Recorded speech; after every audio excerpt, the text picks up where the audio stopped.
I thought my little bakery was the most embarrassing thing about me at my husband's billionaire family dinner until their lawyer stood up, smiled, and dropped a bomb no one saw coming. In less than 3 hours, I went from the poor girl they mocked to the woman holding the signature that could destroy their $2 billion empire. By the time dessert hit the table, the joke and the $12 million inheritance were all mine. My name is Harper Lane. I am 34 years old, and if you looked at my hands right now, you would see the story of my life written in calluses and faint white scars from hot oven racks. I own a place called Schubert Street Bakery, tucked away in a corner of the city that the real estate sharks call up and coming, but the locals just call home. To me, it is not just a piece of commercial real estate. It is the only thing in this world that is entirely mine. My day starts at 4 in the morning, long before the sun even thinks about cresting over the skyline. While the rest of the city is buried under duvet, I am unlocking the back door, greeting the smell of yesterday's vanilla and the hum of the industrial refrigerator. There is a specific rhythm to the silence of a bakery before dawn. It is just me, 50 lb of flour, and the repetitive meditative motion of kneading dough. I love the physical labor of it. I love the way my muscles ache in a way that feels honest. I make enough to pay the rent on the shop and the tiny apartment above it, and maybe save a few hundred a month if nothing breaks. It is a simple life, a quiet life, and for a long time it was enough. Then I met Evan Mercer. When I married Evan, I knew he had money. You can tell by the way someone walks, like the ground is there specifically to support their feet, or the way they never look at the price side of a menu. But I did not understand the scale of it. I did not know that Mercer Holdings owned half the skyline I looked at every morning while I drank my coffee. To me, Evan was just the charming man who came in for a bear claw every Tuesday and looked at me like I was the only person in the room. I thought love was the great equalizer. I truly believed that the zeros in his bank account and the flower in my hair were just details that would fade into the background of our life together. I was naive. The first time I understood the chasm between us was at a family dinner at the Mercer estate. The house sat on a hill looking down on the city like a judge on a bench. It was not a home. It was a fortress of marble and glass. I wore my best dress, a navy blue thing I had bought off the rack at a department store for $1.80. I thought I looked nice. I felt elegant until I walked through those double mahogany doors and saw Vivian Mercer, my mother-in-law. Vivian was a woman who looked like she had been carved out of ice and dressed in silk. She greeted me with a smile that did not reach her eyes, her gaze sweeping down my body and stopping at my hands, even scrubbed raw. My cuticles always held a ghost of flour. "Harper," she said, her voice smooth and cold. "So lovely of you to join us. Evan tells me you spent the whole day in that kitchen of yours. You must be exhausted." It was not a concern. It was an observation of my status. Throughout dinner, the conversation swirled around acquisitions, mergers, and summer homes in places I could not pronounce. I sat there picking at a piece of fish that cost more than my weekly grocery budget, feeling small. "So, Harper," Evan's father asked, not looking up from his plate, "how is the little hobby shop doing?" "It is a bakery, sir," I corrected gently, my grip tightening on my fork. "And it is doing well. We just added a new line of sourdough that is selling out by 10:00 in the morning." Vivian laughed, a light, tinkling sound that made my stomach turn. "Oh, is it that sweet? A line of sourdough? You know, Evan, I was thinking if Harper is finding the hours too grueling, perhaps we could look into selling the lease. I have a friend who is looking for a storage space for her art collection. It would be so much freer for you. Dear, you could focus on supporting Evan properly." I looked at Evan, waiting for him to defend me, to explain that this was not a hobby, that this was my career, my passion, my livelihood. But he just smiled that charming, easy smile and reached for his wine. "Mom is just looking out for you, Harper," he said. "She knows how hard you work. We just want you to be comfortable." "I am comfortable," I said, though my voice shook slightly. "I love what I do," Vivian sighed. "The way one sighs at a child who refuses to eat their vegetables." "Of course you do, dear, for now, but eventually you will see that some things are better left as pastimes. You are a Mercer now. We have an image to maintain." That night, I cried in the car on the way home. Evan held my hand and told me I was overreacting, that his family was intense, but they meant well. They will get used to you, he promised. They just need to see how happy you make me. I wanted to believe him. I pushed down the bile rising in my throat and told myself that this was just the friction of two worlds colliding. I convinced myself that if I just loved him enough, if I was just patient enough, the ridicule would stop. So I retreated to Sugar Street. The bakery became even more of a sanctuary. The air there made sense. Yeast, sugar, cinnamon, heat. These were things I could control. I had my regulars, the people who knew me not as the imposter wife of a billionaire heir, but as Harper, who knew exactly how they liked their coffee. Among them was an old man named Arthur. He was a fixture in the shop, always taking the small table by the window that looked out onto the cracked sidewalk of the district. Arthur was quiet. He wore a tweed coat that had seen better decades, the elbows patched and the collar frayed. He would come in 3 times a week, order a plain waffle with no syrup, and sit there for 2 hours. He never looked at a phone. Instead, he had a battered leather notebook, and he was always writing. Sometimes, when the morning rush died down, I would bring him a refill on his coffee, and we would talk. He was not like the Mercers. He did not ask about margins or growth potential. You changed the butter ratio in the waffle batter, Arthur said one Tuesday, tapping his fork against the plate. It was not an accusation, just a statement of fact. I smiled, wiping my hands on my apron. I did court me. I switched to a local dairy farm upstate. It is a little more expensive,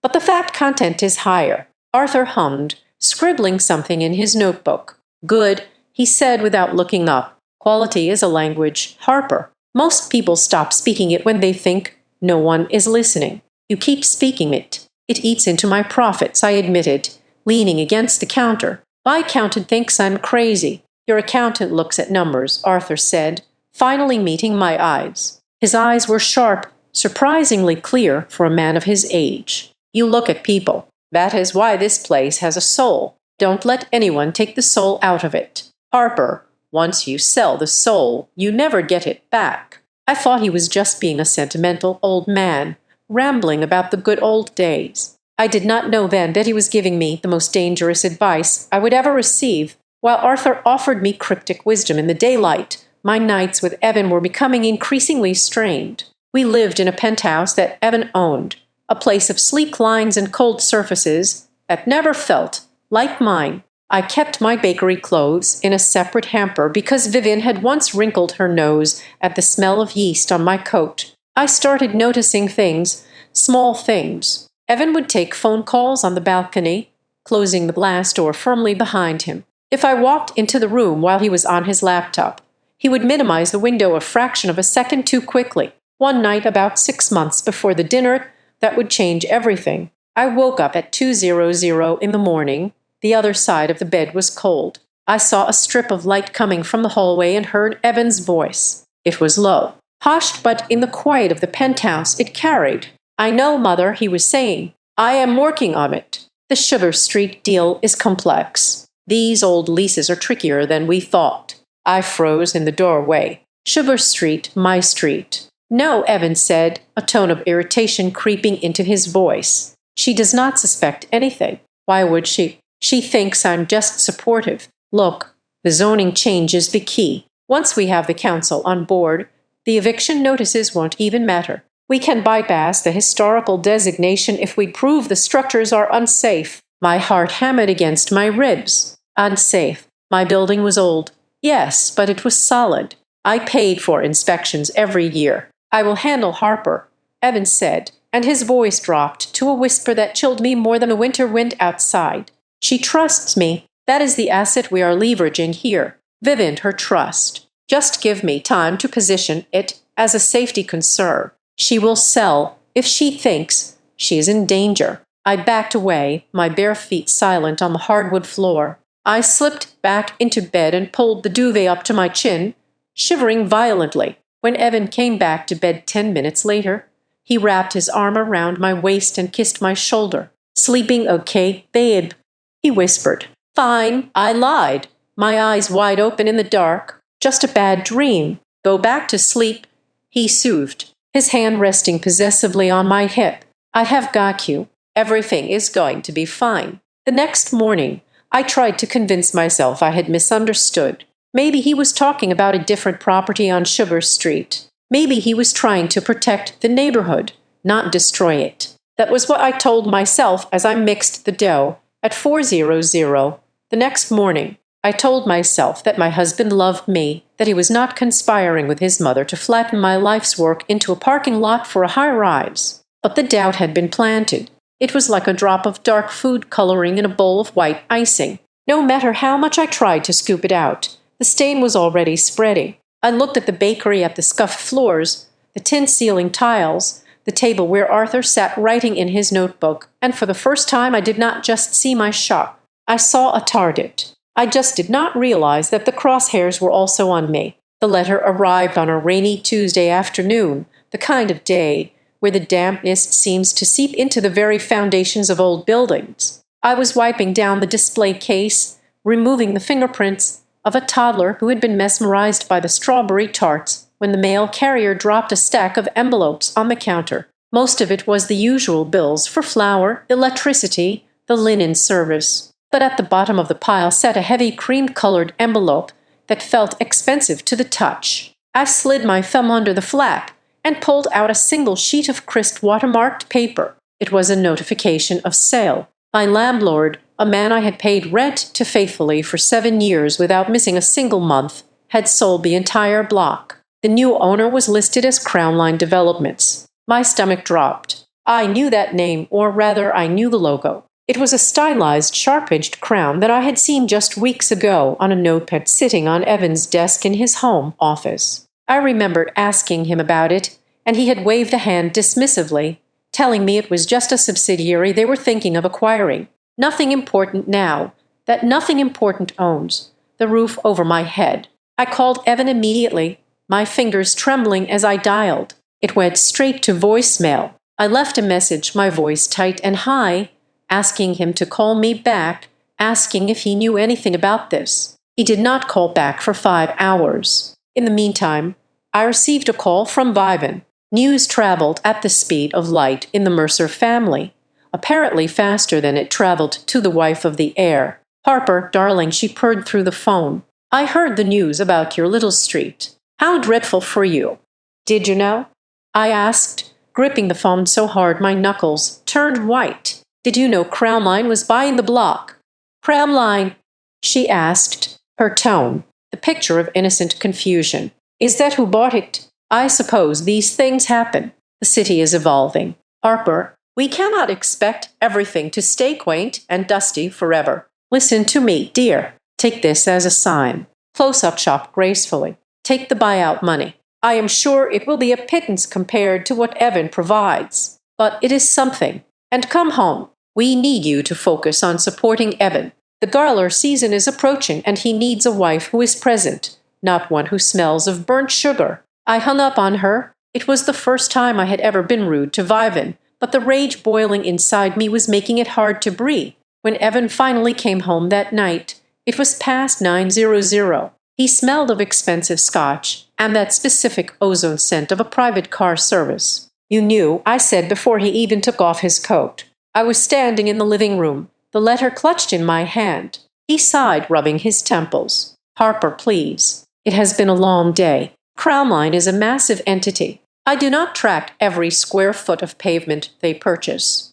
It is a subsidiary of Mercer Holdings," I said. "I saw the file on your desk. It is an arm's-length investment," he said, his voice smooth, practiced. He walked over to the bar and poured himself a drink, his back to me. "Technically, we do not manage their day-to-day acquisitions. But look, babe, maybe it is a good thing that building is falling apart. The plumbing is 80 years old. Maybe it is time to let it go." "Let it go," I repeated, incredulous. "That is my life, Evan. That is my business." He turned around, glass in hand, and gave me a look that was maddeningly patronizing. "It is a job, Harper, not a life. Your life is here with me." Over the next 2 weeks, the pressure began to mount in ways that felt too coordinated to be coincidental. It started with the inspections. In 7 years, I had never failed a health inspection. My kitchen was spotless. I scrubbed the grout with a toothbrush. Yet, 3 days after the sale notification,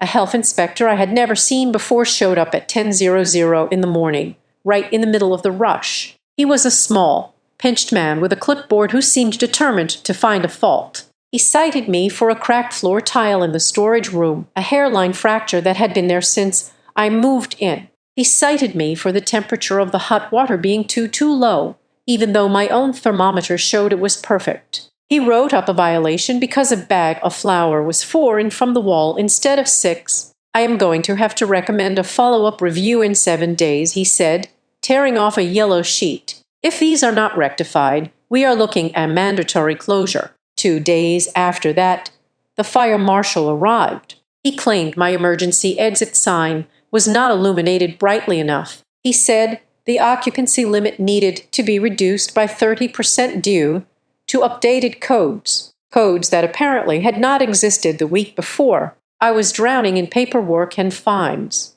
Every time I tried to negotiate the lease terms with the Crown Line representative, a faceless voice on the phone named Mr. Sterling, he would mention the violations. Given the liability issues and the state of the facility a mess, Lane, Mr. Sterling said smoothly, we feel the compensation offer we have sent is extremely generous. We would hate for you to walk away with nothing if the city shuts you down first.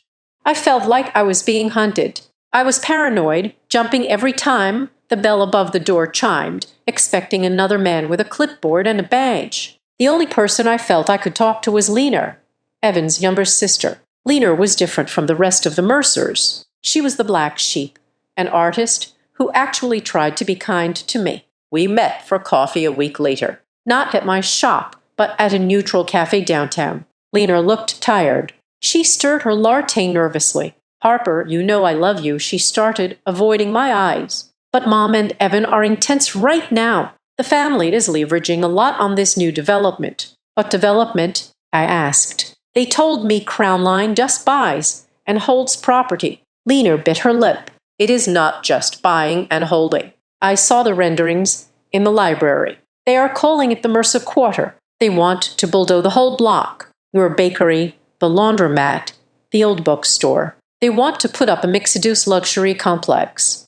High-end retail on the bottom, glass condos on top. It is their flagship project for the next fiscal year. My blood ran cold. They are going to demolish it. They think they are doing the city a favor, Lena said quietly, cleaning up the blight. That is what Evan called it at dinner last Sunday. Blight. I sat there stunned to my husband. The place where I had poured my sweat and tears. The place where Arthur sat and wrote in his notebook. The place where I knew every customer by name was just blight. It was dirt to be scraped off his shoe. I went home that evening with a fire in my chest that terrified me. I waited for Evan. I sat in the dark living room of the penthouse, watching the lights of the city his family thought they owned, flicker below. He came in late again, midnight. He looked surprised to see me sitting there. Harper, why are you sitting in the dark? The Mercer Quarter, I said. Evan froze. He set his briefcase down slowly. Lena has a big mouth. You lied to me, I said, standing up. My voice was steady, which surprised me. You told me you didn't know. You told me it was a coincidence, but you are planning to bulldoze my shop to build condos. It is business, Harper, Evan snapped, dropping the facade of the patient husband. He walked over to the sideboard and poured a drink, his movements jerky and angry. You act like I am personally attacking you. This deal has been in the works for 18 months. It is worth hundreds of millions of dollars. Do you expect me to derail the entire future of the company because of a lease on a crumbling building? I expect you to tell me the truth. I shouted. I expect my husband to protect me, not conspire to evict me. I am protecting you, he roared, spinning around to face me. Who do you think kept Crown Line from serving the eviction notice on day one? Who do you think got them to offer you a buyout that is double the market rate? I am the only reason you are not out on the street already. You are trying to buy me off, I said, tears stinging my eyes. You think you can just write a check, and I will stop caring about who I am. Evan stared at me, his chest heaving.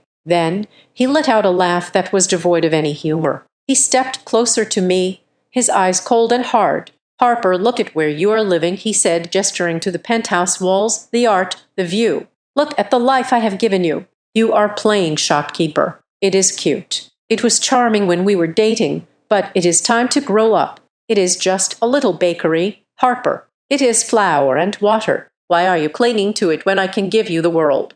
The silence that followed that sentence was deafening. "It is just a little bakery." He said it with such disdain, such casual arrogance. At that moment, I realized that he did not just want the land. He wanted to erase the part of me that did not fit into his world. He wanted to sanitize me, to strip away the work, the independence, the grit, and leave only the pretty accessory that looked good on his arm at galas. He did not see me as a partner. He saw me as a renovation project, a tear down. "You can give me the world," I repeated softly. "But it is your world, Evan, not mine." "It is the same thing," he said, dismissing my words as he loosened his tie. "Just sign the papers. Harper, take the money, redecorate the penthouse, start a charity. Just stop fighting me on this. You cannot win. It is Mercer Holdings versus you. Be realistic." He walked past me into the bedroom, assuming the conversation was over, assuming he had won because he always won.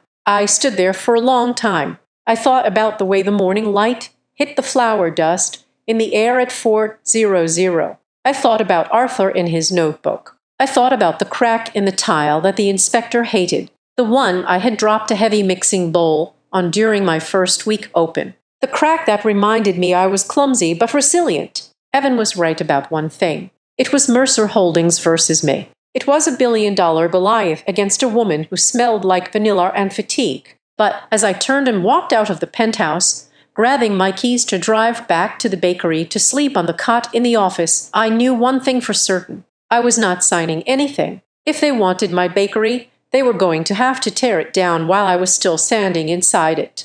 The bell above the door jingled, but it was not a customer. It was the city health inspector, a woman named Brenda, who had been to my shop 3 times in the last 10 days. She walked in with the swagger of an executioner, scanning the ceiling tiles for water stains that did not exist. When she finally left, citing a warning for a mop bucket that was supposedly placed too close to the sink, I locked the door behind her and leaned my forehead against the cool glass. It was 6:00 in the evening. My feet throbbed in a way that had become a permanent background noise to my life. I turned around to survey the empty shop. The display case was mostly empty, just a few lonely croissants and a tray of lemon bars left, but my eyes were drawn to the small round table in the corner by the window. It was empty. It had been empty for weeks. Arthur, I had been so consumed by the war with Crown Line and the disintegration of my marriage that I had not let myself truly process his absence. Arthur was not just a customer in a city that was rapidly trying to price me out of existence. He was a constant. He was a fixture, like the vintage oven in the back or the smell of cinnamon that never quite left the walls. I walked over to his table. I could almost see him there wearing that worn-out tweed jacket that smelled faintly of pipe tobacco and old paper. I sat down in his chair, the wood creaking familiarly under my weight. Memories washed over me, sudden and sharp. I remembered a rainy Tuesday about 4 months ago. The shop had been quiet, the rain drumming a steady rhythm against the glass. Arthur had been eating his usual plain waffle, watching me pack up a box of unsold bagels. "What happens to those?" he had asked, his pen hovering over his battered leather notebook. "I take them to the shelter on 4th Street, I replied, tapping the box shut. "They do a breakfast service for the homeless." Arthur had frowned, his bushy gray eyebrows knitting together. Most businesses would toss them or sell them as day-olds to squeeze out a little more margin. Inventory shrinkage is the enemy of profit. "Harper," I shrugged, wiping flour off my apron. "If I sell them stale, it hurts my reputation. If I throw them away, it hurts my soul. Giving them away is the only option that lets me sleep at night." Arthur had stared at me for a long moment, his eyes unreadable. Then he nodded slowly and wrote something down in his notebook. He was always writing. I used to joke that he was writing a novel about a baker who slowly went insane from sleep deprivation. "And your staff?" he had asked another time. I only had 2 part-time employees, college students named Sarah and Mike. I noticed you pay them $2 above minimum wage, and you let Mike take that extra shift off last week for finals without docking his pay. They are people, Arthur, I had said, laughing as I poured him a refill of black coffee, not cogs in a machine. If they are happy, the customers are happy. If the customers are happy, the lights stay on. It is not complicated math. You would be surprised, Arthur had murmured, looking out the window at the gleaming skyline of the city. You would be surprised how many people with very expensive degrees cannot do that math. They think profit is about extraction, not cultivation. They turn food into a weapon. I remembered the day the price of vanilla extract had tripled due to a cyclone in Madagascar. I had been stressing over the ledger at the counter, chewing on the end of my pen. Raise the prices, Arthur had suggested softly.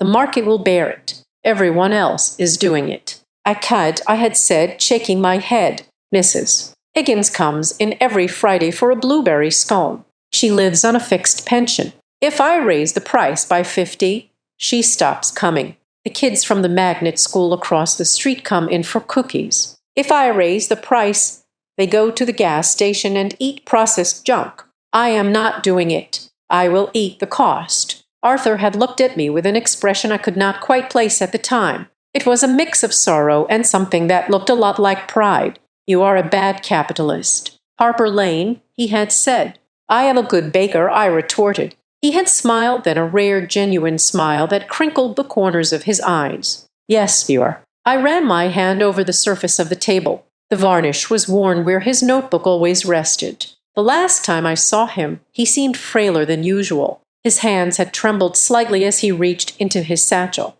Here, he had said, sliding a rusted tin box across the table. It was an old biscuit tin, the kind you find in antique shops, decorated with faded roses. What is this?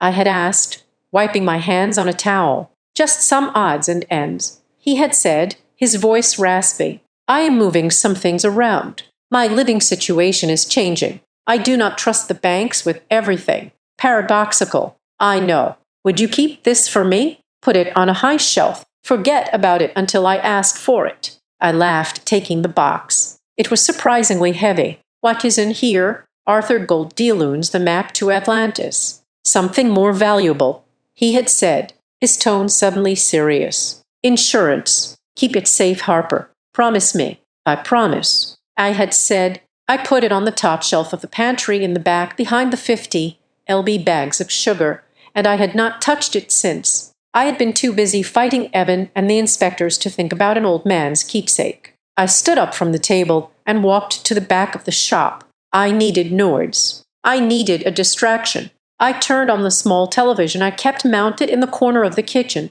usually tuned to the news for traffic reports. The screen flickered to life. It was the evening business report. The anchor was speaking in that somber, respectful tone reserved for the death of important people. Continuing our coverage of the legacy of Arthur Bellamy, the reclusive founder of Bellamy Foods, whose passing was kept private by his estate for nearly 3 months, the multi-billion-dollar conglomerate, known for its fierce rivalry with Mercer Holdings, is now facing questions about succession. I froze. The name Bellamy meant nothing to me personally other than being the logo on half the packages in the grocery store. But then the screen changed. They showed a photograph. It was a younger photo, maybe taken 10 years ago. The man was wearing a tuxedo, standing at a podium.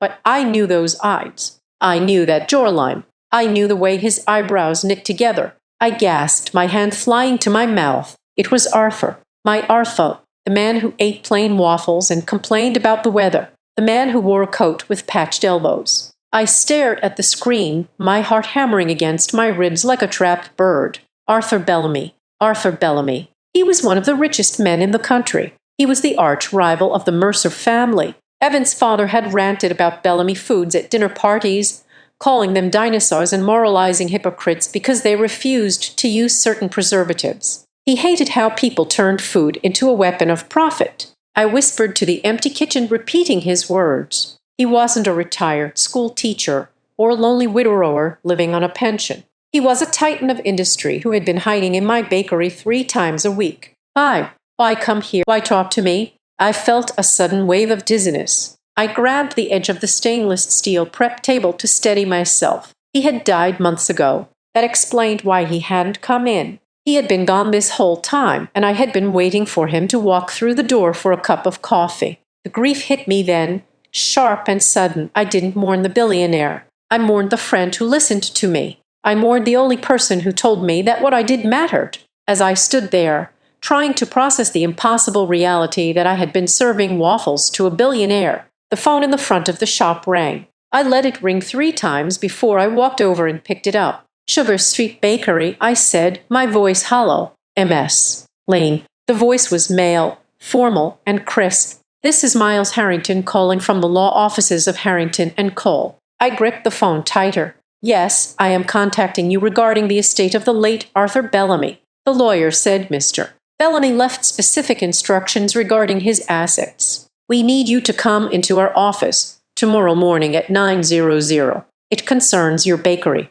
My bakery? I asked, my voice trembling. What does he have to do with my bakery? Everything. MS. Lane, Mr. Harrington said, please bring identification and bring the tin box. The line went dead. I stared at the receiver. He knew about the box. I walked to the pantry and climbed the step stool. I reached behind the bags of sugar and pulled down the rusty tin. It felt heavier now, burdened with a weight I couldn't understand. I stared at the faded roses on the lid. What had he done before I could open it? My cell phone buzzed in my apron pocket. It was a text message from Vivan. Family dinner tomorrow night at 7. Evan tells me the acquisition is entering the final phase. We are celebrating the Crown Line project's official launch. Attendance is mandatory. Wear something that doesn't look like a costume. We need a happy family photo for the press release. I looked from the text message to the tin box in my hands. The Mercers were celebrating the destruction of my life tomorrow night. And Arthur Bellamy, the man they hated most in the world, had left me a box of secrets. I did not open the tin. Not yet. I felt a strange sense of calm settle over me, displacing the panic. It was the calm of a soldier who realizes they have just been handed a loaded weapon in the middle of a knife fight. Okay, Arthur, I whispered to the silence of the bakery. Let us see what you left me. I turned off the lights, locking the door on the way out. For the first time in weeks, I didn't feel like a victim waiting for the wrecking ball. I felt like I was finally walking onto the battlefield. The offices of Harrington and Cole were located in a building that seemed designed to make you feel small. It was 50 stories of steel and intimidation in the financial district, the kind of place where the air conditioning hummed with the sound of billable hours. I sat in the waiting room, clutching the rusted tin box Arthur had given me, feeling absurdly out of place in my bakery apron, which I had not had time to change. When the receptionist finally called my name, she did not sneer at my attire, which was a refreshing change from the way people looked at me at the Mercer estate. She led me down a long corridor lined with portraits of unsmiling men to a corner office. Miles Harrington was not what I expected. I had pictured an ancient, dusty man similar to Arthur. Instead, Miles was sharp, 40-some, wearing a suit that cost more than my delivery van. But when he stood up to shake my hand, his grip was warm and his eyes held a spark of something that looked dangerously like excitement. Mrs. Lane, he said, gesturing for me to sit. Thank you for coming on such short notice. Can I get you anything water? I am fine, I said, setting the tin box on his mahogany desk. It left a small flake of rust on the polished wood, and I flinched, reaching to wipe it away. Leave it, Miles said softly. He sat down and looked at the box, then up at me. He lowered his voice, leaning in as if the walls were listening. I assume you have realized by now that your customer, Arthur, was Arthur Bellamy. I saw the news. I managed to say, why didn't he tell me? Mr. Bellamy valued authenticity above all else, Miles said. He glanced toward the door, then back to me, his demeanor shifting from professional to conspiratorial. He spent the last 40 years of his life fighting a war against the commodification of food. He believed that people like the Mercers, he paused, watching my face closely, had lost their way. He wanted to know if there was anyone left who hadn't. I felt a chill run down my spine. And the bakery. The bakery is the epicenter, Mrs. Lane, Miles said. He opened a file folder in front of him, but he did not hand me the papers. He kept his hand resting on them. Mr. Bellamy signed a series of documents 3 days before he passed away. They concerned the title deeds to the Sugar Street block and a specific trust structure. Can I see them? I asked, reaching out. Miles pulled the folder back slightly. Not yet. Mr. Bellamy gave very specific, very eccentric instructions regarding the reading of these particular bequests. He stipulated that the contents of his will regarding the Sugar Street property cannot be revealed in private. They must be read aloud. Aloud to whom? Miles smiled. A tight, controlled expression. Tia. And I quote, "In the presence of those who have looked down on the beneficiary." He was quite adamant. He wanted the audience to be specific.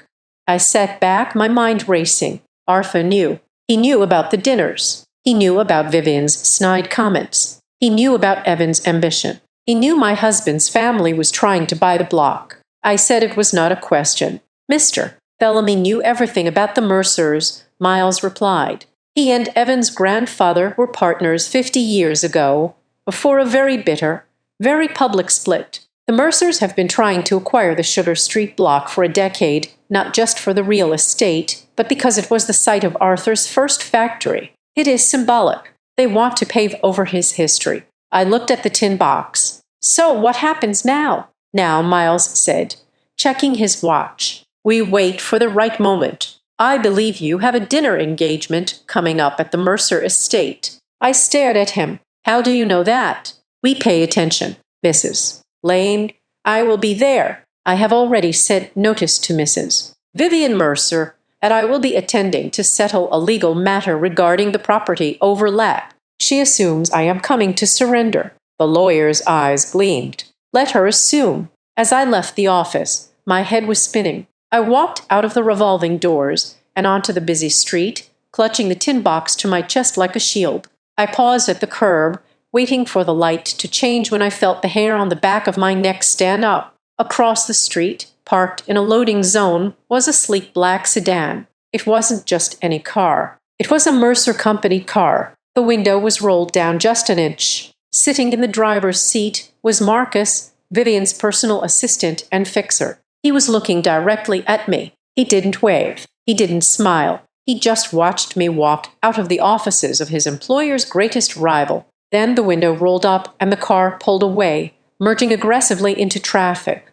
They were watching me. I drove back to the bakery, my hands slip on the steering wheel. When I walked into the shop, I expected to find peace, but instead I found Evan. He was standing by the counter, which was strange because Evan never came to the bakery during the day. He was wearing his best suit, and in his hand was a bouquet of white lilies, my favorite, or at least the flower he had decided was my favorite because it fit the aesthetic of our penthouse. "Harper," he exclaimed, flashing a smile that didn't quite reach his eyes. "I was just coming to steal you for lunch." He walked over and kissed me on the cheek. He smelled of expensive cologne and stress. "Evan, it is 2:00 in the afternoon," I said, putting the tin box on the counter and sliding it casually behind the register. "I have dough rising." "Forget the dough," he said, waving the hand. "I was thinking you have been so stressed lately. The inspections, the pressure. I hate seeing you like this. Why don't we take a break?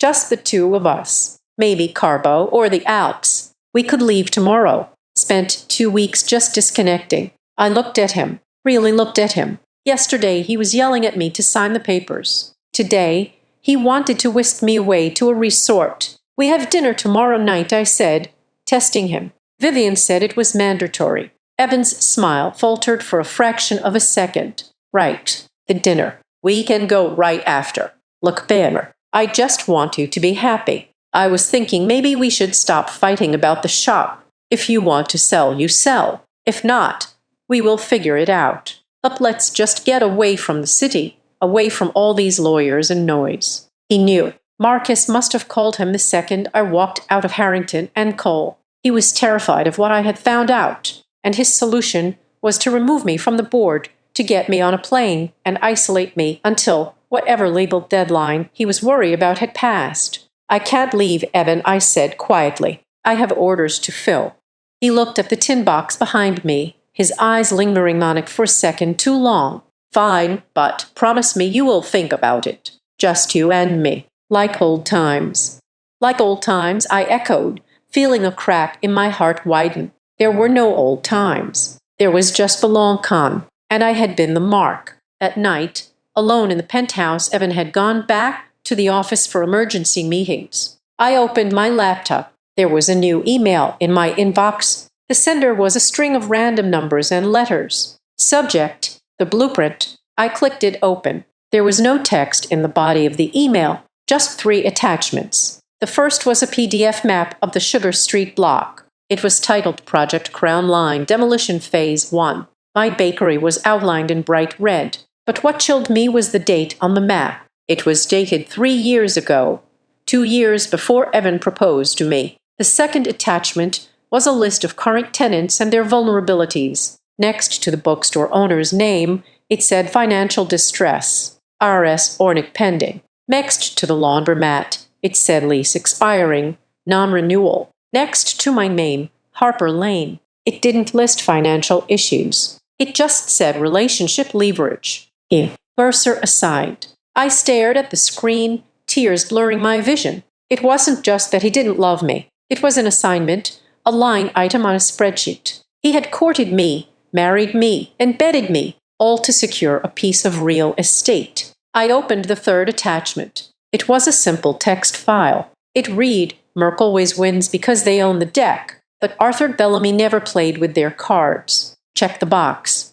I shut the laptop and ran to the kitchen where I had hidden the tin box in the back of the pantry again. I brought it to the island, my hands trembling. I pried the rusted lid open. It smelled of old paper and pipe tobacco. Inside there were stacks of cash, maybe $5,000 in small bills, but that wasn't the important part. Under the money was a stack of yellow documents. They were copies of the original deeds to the Sugar Street land dating back 50 years. I flipped through them until I found the most recent transfer document. It was a sale agreement transferring the land from a holding company to a trust.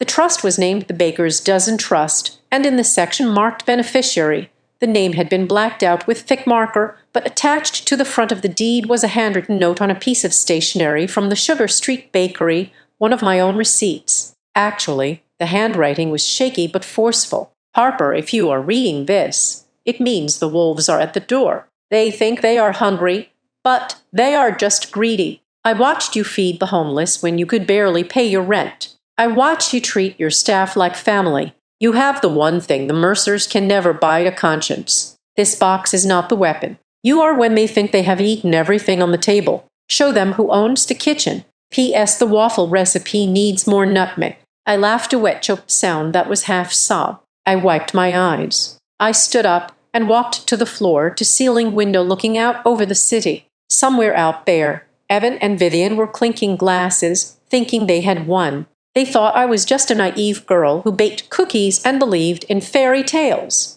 They were right about the baking, but they were wrong about the fairy tale. I wasn't the princess in the tower waiting to be rescued. I was the witch in the gingerbread house, and I was about to turn the oven up to 500. I picked up my phone and typed a reply to the anonymous email, though I didn't know if it would be read. "I am staying for dinner." Then I went to my closet to find the dress Vivian had sent me. It was a pale pink chiffon thing, delicate and weak. I took a pair of scissors from my sewing kit and cut the tags off. Then I went to the back of the closet and pulled out a different dress, one I had bought years ago for a funeral I never attended. It was black, sharp, and structured. It looked like armor. If I was going to war, I was going to dress for it. The courier arrived at the bakery at 10:00 in the morning with a garment bag that looked like it cost more than my delivery van. Inside was a dress selected by Vivian. It was not the black armor I had picked out for myself the night before. It was a pale, submissive shade of lavender made of a silk so thin it felt like a whisper. Pinned to the hanger was a note on heavy cardstock, written in Vivian's sharp, angular calligraphy. "Harper, wear this tonight. It photographs better than your usual earth tones. Please refrain from discussing the shop or your leased situation with the guests. We are hosting serious investors, and we need to present a united, prosperous front. Do try to keep your hands moisturized. The flour makes your skin look so dry." I stared at the note, my grip tightening until the cardstock buckled. She did not just want me there. She wanted a prop. She wanted a silent pastel-colored doll who would smile and nod while they toasted to the destruction of my livelihood. I left the dress hanging in the office and went out to check the mail.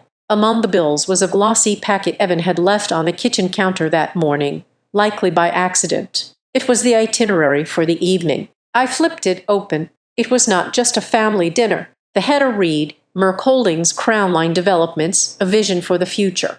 I ran my finger down the guest list. It was a roll call of the city's power players, the CEO of Mercer Holdings, the chief legal counsel, two major institutional investors from New York, and then at the bottom under the agenda items, I saw it. 8:30 keynote, the Sugar Street Revitalization Project. Speaker Evan Mercer. My husband was giving a keynote speech about bulldozing my business. I went home early that afternoon to get ready, my stomach churning with a mix of nausea and cold fury. Evan was already there, standing in front of the mirror, adjusting his cufflinks. He looked like the golden boy of the business world, handsome and assured. "Hey, babe," he said, catching my reflection in the mirror. "Did you get the dress Mom sent? It is going to look great on you."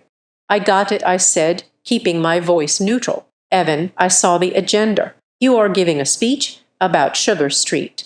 He turned, a flash of annoyance crossing his face before he smoothed it over with that practiced charm. "It is just a formality, Harper. We are announcing the completion of the acquisition phase. It is a big win for the company, for us." "The acquisition phase isn't complete," I said, leaning against the door frame. "I haven't signed anything." Evan laughed, a dismissive sound that grated on my nerves. "Technically, no, but we have the rest of the block. You are the last domino, Harper. And let us be honest, you are not going to be the one person standing in the way of a $300 million development. Tonight is a celebration. Just be happy for me, okay? This project is going to put me in line for the CEO chair when Dad steps down."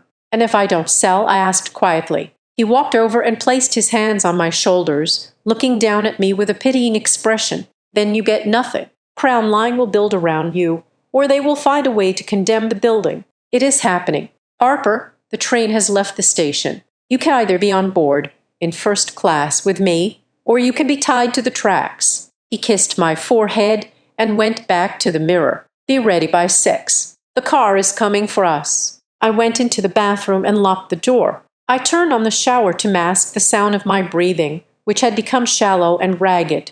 My phone buzzed on the counter. It was Miles Harrington. "This is Lane." His voice was tight. "Change of plans." "What is happening?" I'd asked, sinking onto the closed toilet lid. "I have reviewed the specific quartils of Arthur Bellamy's will again," Miles said. "There is a clause I missed initially. Arthur was very specific about the venue for the reading of the asset transfer regarding Sugar Street, where I asked. He stipulated that the transfer must be executed, and I quote, "at the table where the deal is done." He knew about the Mercer dinner. Harper, he must have had spies in their camp for months before he died. He designated the Mercer estate, specifically during a gathering of the board, as the location for the disclosure. My blood ran cold. "Are you coming to dinner?" "I will be arriving at dessert," Miles said. "I have already informed their legal team that I have a document relevant to the Crown Line title clearance that must be presented in person. They think I am coming to surrender your lease. They have cleared me for entry." "They are going to kill me," I whispered. "No," Miles said, his voice hard. "They are going to try to bury you, but Arthur gave you a shovel. Just hold the line. Harper, do not sign anything before I get there. Whatever they say, whatever they do to make you feel small, just wait for dessert." I held on, my hands shaking. Arthur had set a trap. He had turned a family dinner into a public execution, but for the first time, I wasn't sure who was going to be executed. My phone buzzed again. This time, it was a text from Lena. "Warning, Mom has been rehearsing a toast. She's going to use you as an example of sacrifice for the greater good. She is going to spin the bakery closing as your gift to Evan's career. It is going to be brutal. Just wanted you to know." I stared at the screen. They were going to spin my destruction as my devotion. It was sick. It was brilliant. And it was exactly what they did. They took everything from you and made you thank them for it. I looked at the lavender dress hanging on the back of the door. I reached out and touched the silk. It was beautiful. It was expensive. It was a costume for a victim. I did not put it on. Not yet. Instead, I put on my coat and drove back to the bakery. I needed to do something with my hands. I needed to ground myself before I walked into the lion's den.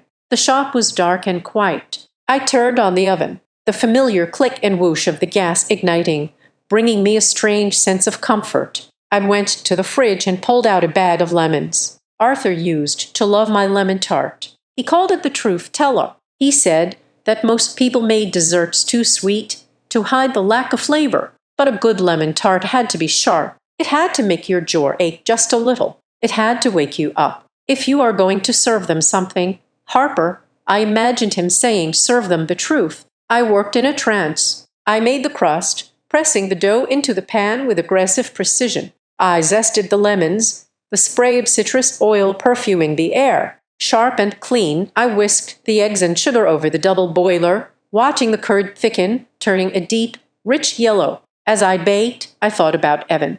I thought about the way he had looked at me in the mirror, so sure of his ownership over me. I thought about Vivian and her moisturizing comments. I thought about the $12 million sitting in a trust with my name on it, a bomb waiting to go off. I pulled the tart out of the oven. It was perfect, golden, glistening, dangerous. I packed it carefully into a white box. I tied it with a simple black ribbon. I stood in the center of my shop for a moment. I looked at the scuffed floors where I had spent thousands of hours. I looked at the corner table where Arthur had sat. I looked at the walls that Evan wanted to tear down. You are not bright, I said to the room. You are my home. I realized then that I was not afraid of being humiliated anymore. They had already humiliated me. They had treated me like a fool, a charity case, a hurdle to be cleared. There was nothing left for them to take. I went to the bathroom in the back of the shop and changed. I put on the lavender dress Vivian had sent. It washed me out just as she intended. It made me look fragile. Good. Let them think I'm fragile. Let them think I am broken. Let them think I am coming to the table to surrender. I drove back to the penthouse, the tart box sitting on the passenger seat. When I walked in, Evan was waiting by the door, checking his watch. You are cutting it close, he said, frowning. Then he looked at the dress and nodded. See, you look lovely. Very soft.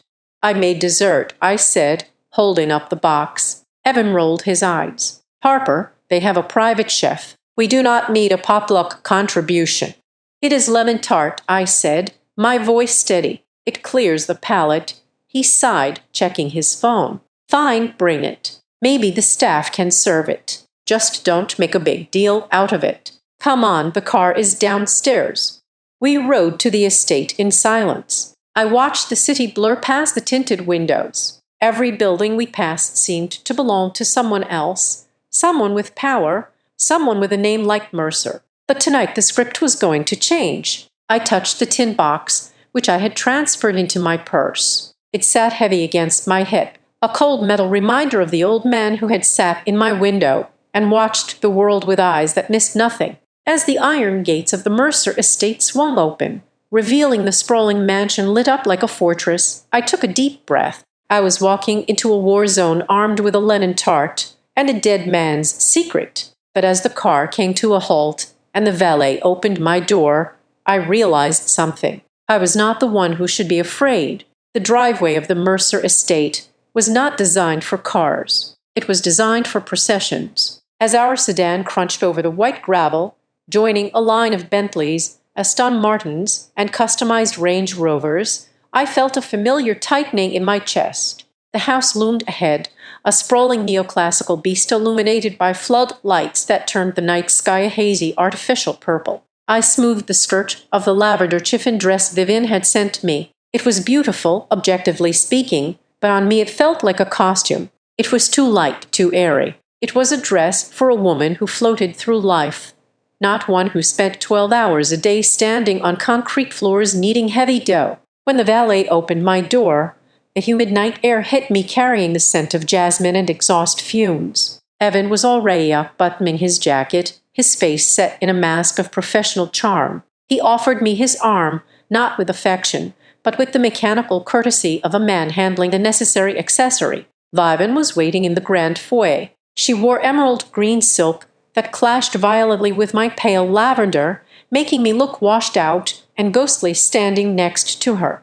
"Harper," she said, leaning in for an air kiss that did not touch my skin. She pulled back and immediately dropped her gaze to my hands. I scrubbed them. I had used a pumice stone and expensive lotion, but you cannot scrub away the history of manual labor. There was a small burn mark on my thumb from a sheet pen 2 days ago, and my nails, though clean, were cut short and practical. They were the hands of a worker. Vivian's lip curled just slightly, a microscopic expression of distaste. "I see we didn't have time for a professional manicure," she murmured loud enough for the wife of the bank CEO standing nearby to hear. "A pity. The lighting in the dining room is quite unforgiving."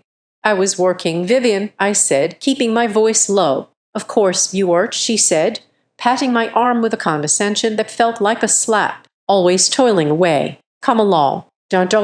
The dining room was a cavernous hall with a table that seemed to stretch for miles. It was set for 30 people. Crystal chandeliers dripped light onto silver platters and elaborate floral centerpieces. I looked for my name card. I found it at the very far end of the table, colloquially known as Siberia. I was seated as far away from Evan and the VIP investors as possible. My dinner companion was Evan's great-aunt Martha, a woman with a hearing aid and a complete lack of social filter. So Martha barked as the soup course was served. "You are the baker girl." "I own a bakery." "Yes," I corrected gently, unfolding my napkin. "Do you make any money at that?" she asked, spooning lobster bisque into her mouth. "Or does Evan pay for the flour? I heard retail margins are terrible. My grandson invested in a frozen yogurt shop once, lost $200,000 in 6 months. Foolish. I focused on my water glass.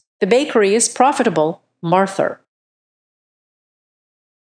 "I pay my own bills." "Cute," she scoffed. Pocket money down the table. The conversation was a hum of high finance buzzwords. I caught snippets of it. Initial public offerings, hostile takeovers, the volatility of the Asian markets, the new 60-foot yacht someone had just commissioned.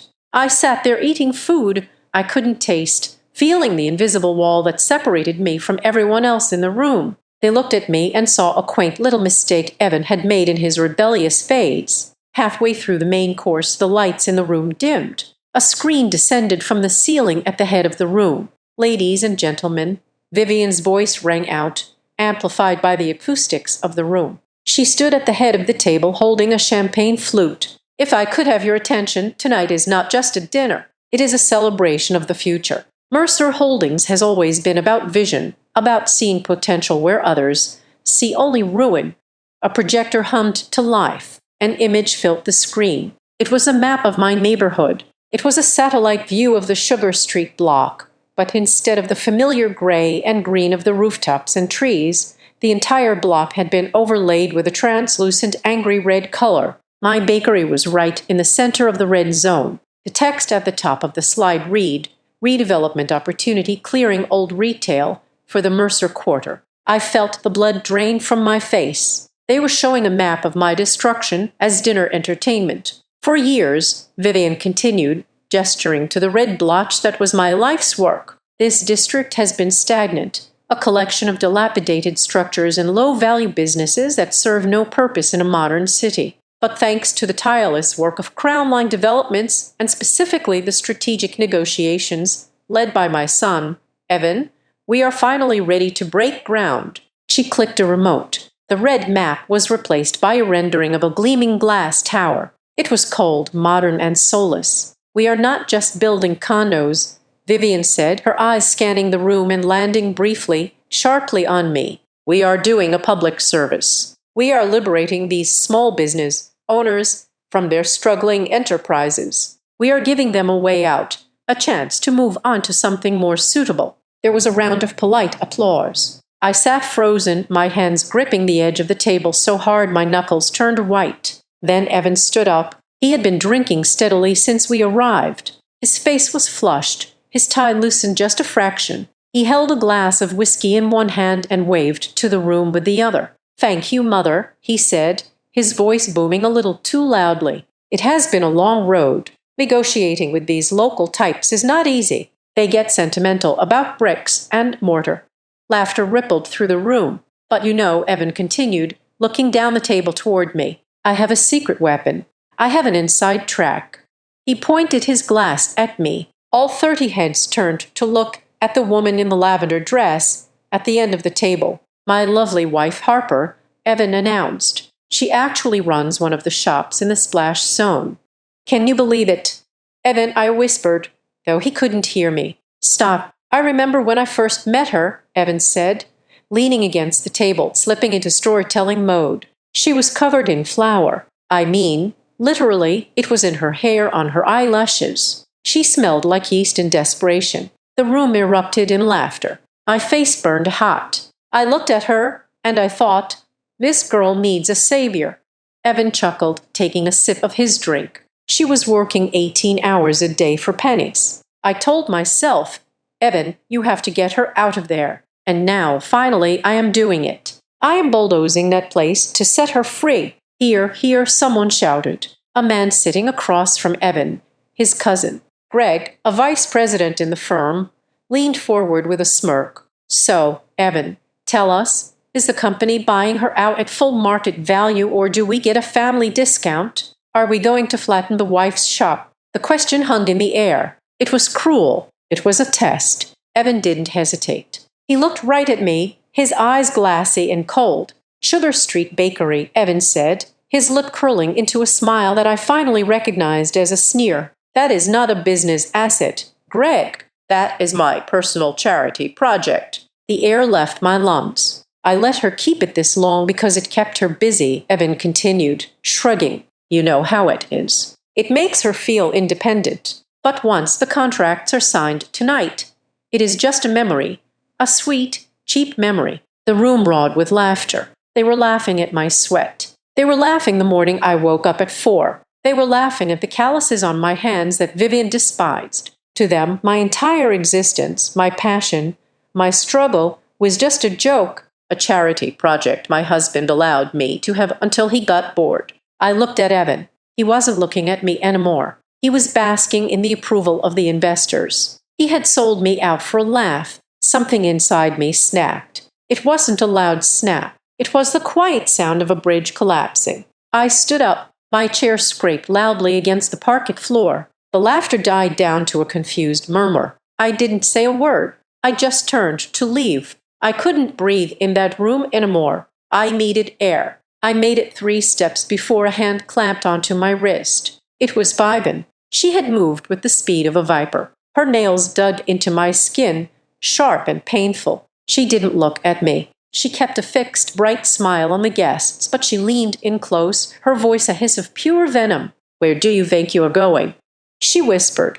"Let go of me," I said, my voice shaking. "You will sit down," Vivian commanded, her voice low and guttural. "You will not embarrass my son. You will not make a scene. We are 5 minutes away from signing the deal of the decade. You are going to sit there. You are going to smile. And you are going to be the grateful little wife we paid for.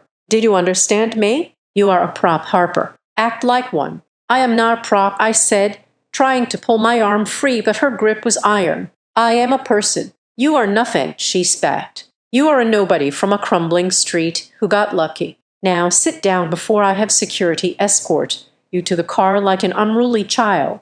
I looked around the room. Evan was watching us, annoyed. The guests were exchanging awkward glances. I was trapped, humiliated, isolated, and physically restrained by a woman in a $10,000 dress. I was about to scream. I didn't care about the scandal anymore. I opened my mouth to let it all out, to scream at them that they were vultures, but before I could make a sound, the double doors at the entrance of the dining room swung open with a heavy thud.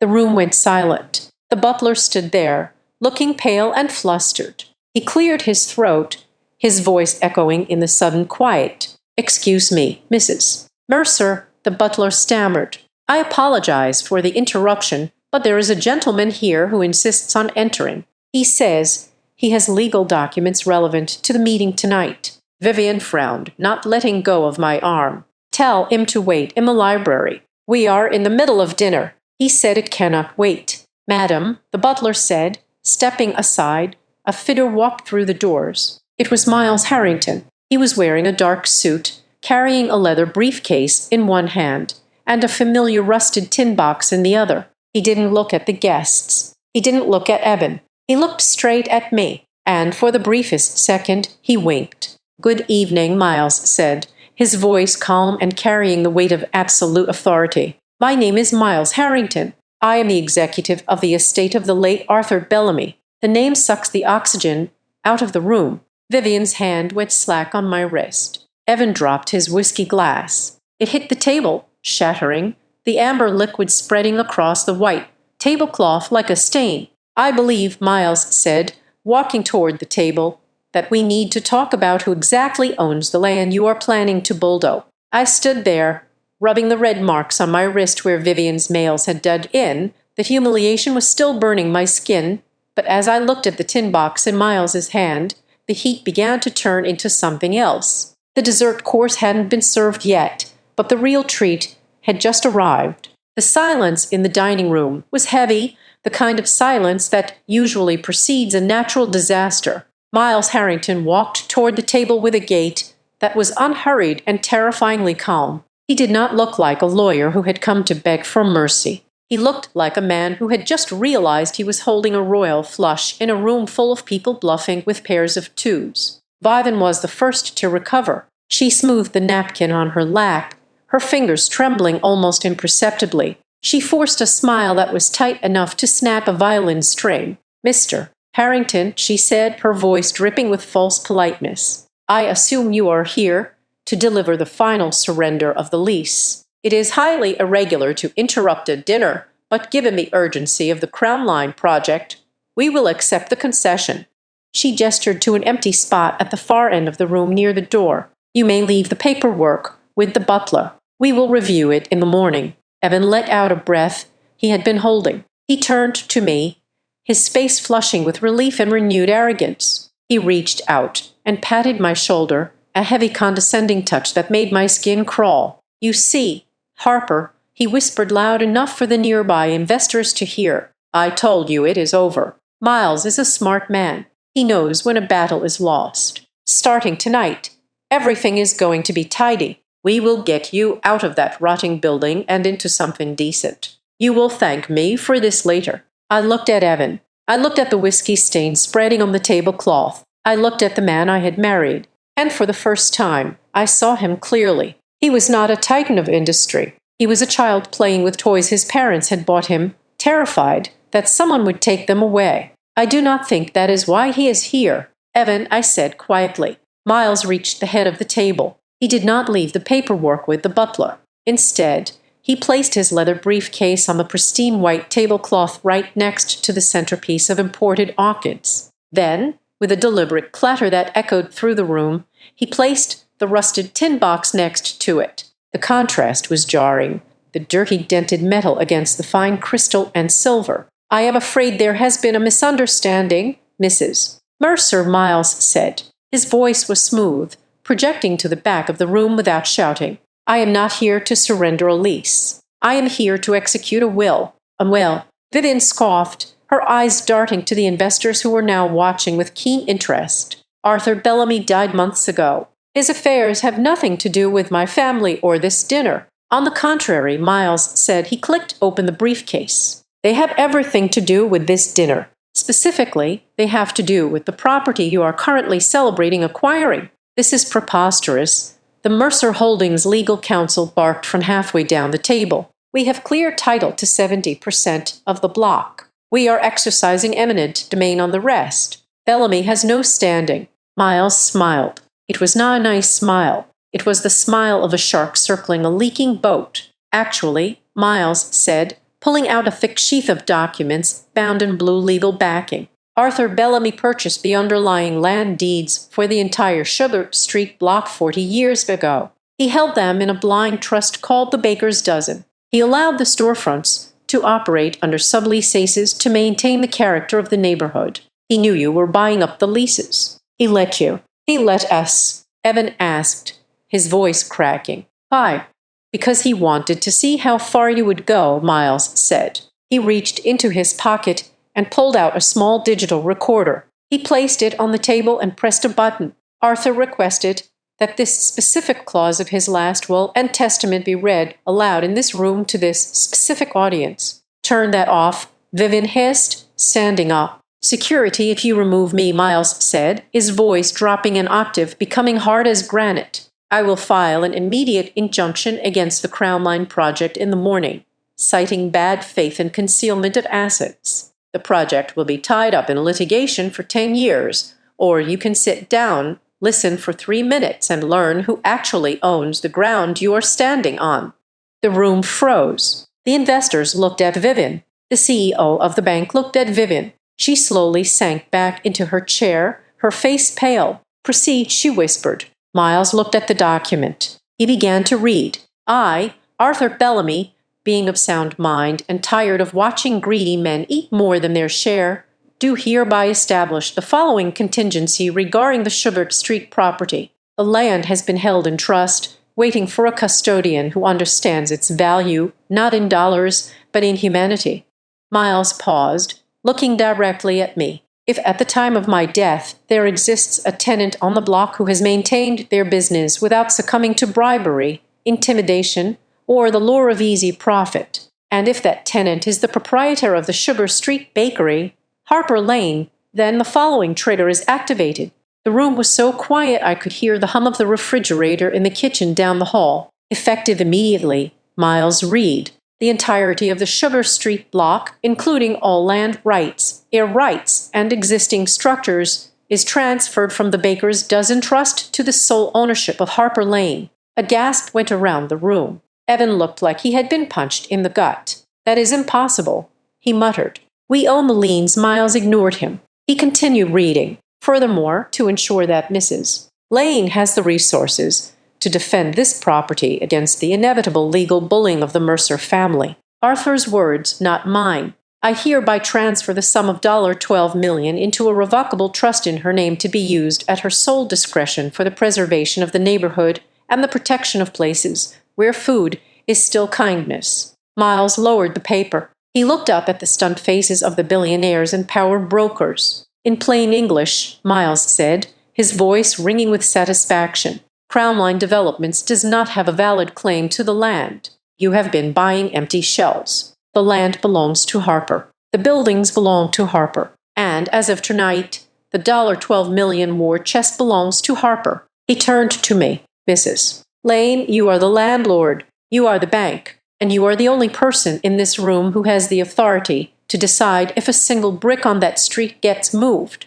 For a moment, nobody moved. It was as if the gravity in the room had shifted, tilting the world on its axis. The power that had been concentrated at the head of the table around Vivian and Evan rushed toward me like a tidal wave. Then the explosion happened. 3 investors stood up at once, pulling out their phones, barking orders to sell stock or freeze funds. The Mercer Holdings lawyer was frantically flipping through a file on his iPad, his face gray. Vivian sat perfectly still. Her hands were gripping the tablecloth so hard that her knuckles were white, and I could see a tremor running through her arms. She looked at me, and for the first time, there was no disdain in her eyes. There was fear. She looked at the lavender dress she had forced me to wear, realizing she had dressed her executioner. Evan turned to me. His face was a mask of panic. He looked at the tin box, then at the legal papers, then at me. He leaned in, his voice a desperate, terrified whisper.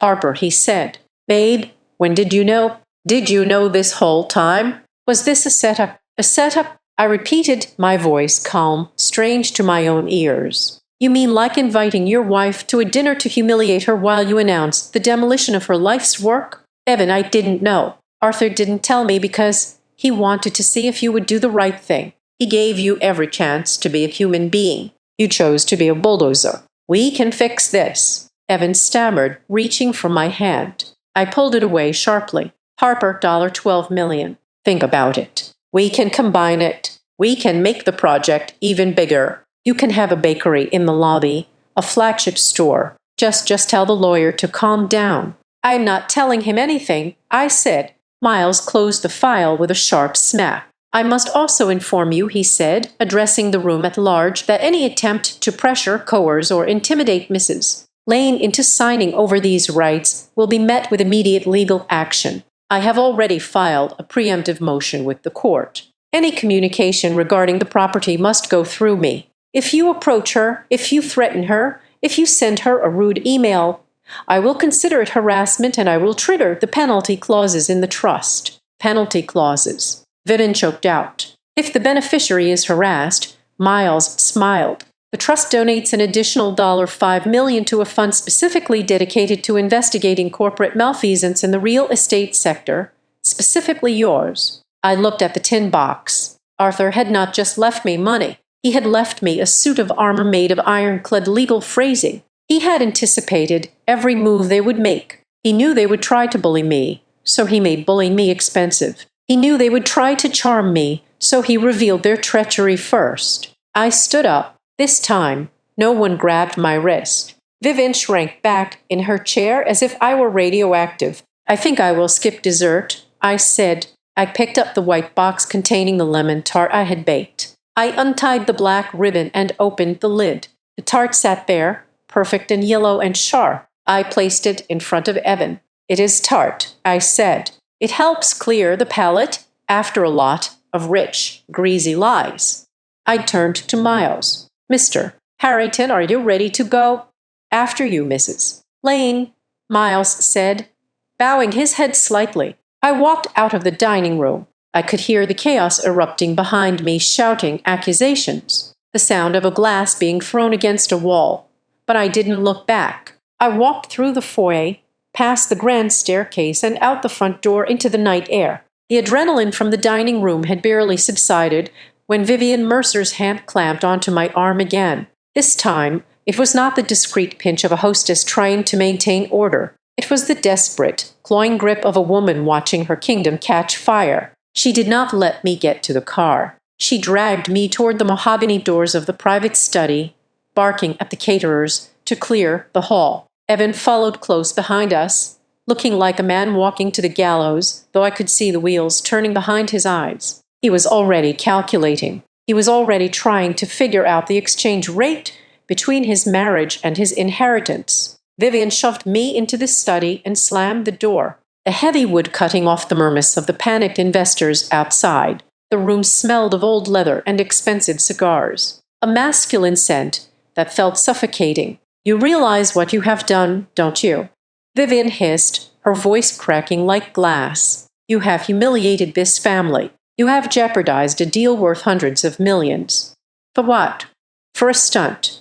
"It was not a stunt, Vivian," I said, rubbing my arm where her nails had left crescent-shaped indentations. "It was a legal proceeding. Miles Harrington read a will. I just listened. You are a pawn," she screamed, losing her composure entirely. "Arthur Bellamy did not care about you. He used you. He wanted to hurt us from the grave, and he found the weakest link in our chain to do it. Do not flatter yourself thinking this is about your little muffins and scones. This is corporate warfare, and you are just the collateral damage." She took a breath, smoothing her emerald silk dress, forcing herself to switch tactics. I watched the transformation happen in real time. The rage evaporated, replaced by a predatory negotiation face. "But we can fix this," she said, her voice dropping to a reasonable, almost maternal tone. "We are family, Harper. We solve things in-house. Here is the proposal. You sign a deed of transfer tonight, returning the rights to Crown Line.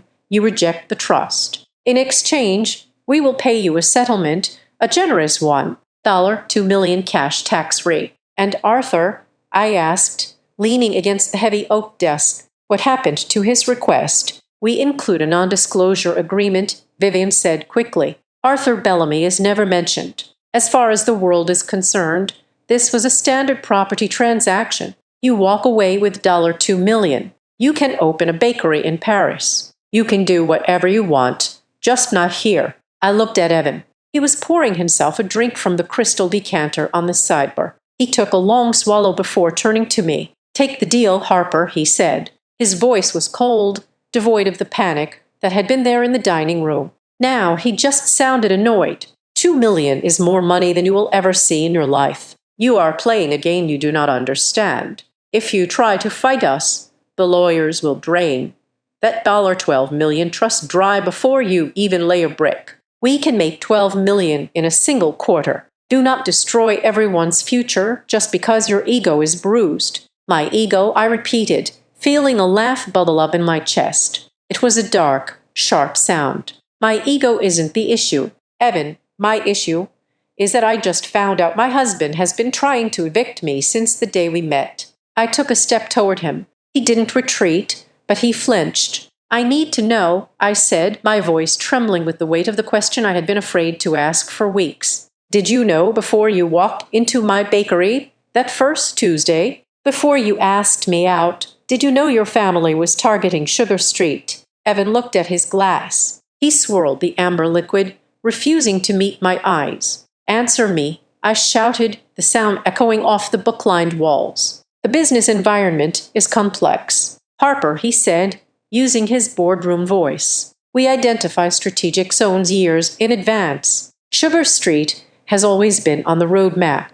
It is prime real estate. It was inevitable. So I was a strategy, I said, feeling the air leave the room. I wasn't a person to you. I was a leaseholder you needed to sleep with. Don't be dramatic, Evan snapped, finally looking at me with a flash of anger. I married you, didn't I? I gave you this life. I gave you the penthouse, the clothes, the access. Relationships are complicated. They are transactions. Everyone wants something. You wanted stability. I gave it to you. I needed the property. You has it. It could have been a perfect partnership if you hadn't decided to listen to a dead man over your own husband. Don't dig too deep, Harper. You won't like what you find.